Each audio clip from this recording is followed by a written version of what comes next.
पन्ना के राजा हीरा खान बादशाह के नाम से अपनी पहचान बनाए थे, तभी से देश दुनिया में हीरे के लिए पन्ना का नाम विशेष रूप से जाना जाता है।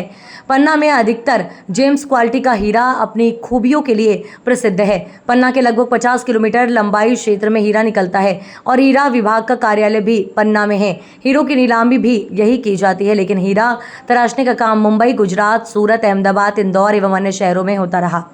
इससे पन्ना के तुआदारों, हीरा खोजने वालों को इसकी उच्चतम कीमत नहीं मिल पाती है। पन्ना में एनएमडीसी की हीरा कंपनी प्रमुख रूप से औद्योगिक स्तर पर हीरा उत्खनन करती है और परंपरागत रूप से हीरे की चाल ग्रोवर को खोदकर पानी से धोकर उसे सुखाकर फिर बीना जाता है। इस प्रोसेसिंग से हीरा निकाला जाता है। मध्य प्रदेश की सरकार ने अब हीरे के काम को औद्योगिक रूप से विस्तार देने के लिए डायमंड पार्क बनाने की प्रक्रिया शुरू कर दी है। शासन ने 12 करोड़ 64 लाख का बजट भी दिया है। पन्ना कलेक्टर सुरेश कुमार ने मीडिया को जानकारी देते हुए बताया कि पन्ना के समीप जनकपुर गांव में 10 हेक्टेयर जमीन डायमंड पार्क बनाने के लिए आरक्षित कर दी गई है। जल्द ही इसमें सड़क, बिजली, पानी की व्यवस्था करके हीरा व्यवसायियों को जमीन उपलब्ध कराई जाएगी। हाँ, हमारे ज़िले में जैसा विदित है कि डायमंड पूरे देश में हमारे ज़िले में ही निकल रहा है, तो यहाँ के कटिंग के, पॉलिशिंग के लिए यहाँ का हीरा सूरत अथवा अन्य शहरों में जाता रहा है और प्रयास ये रहा है कि यहाँ पे ही कटिंग पॉलिशिंग की इंडस्ट्रीज़ लगें।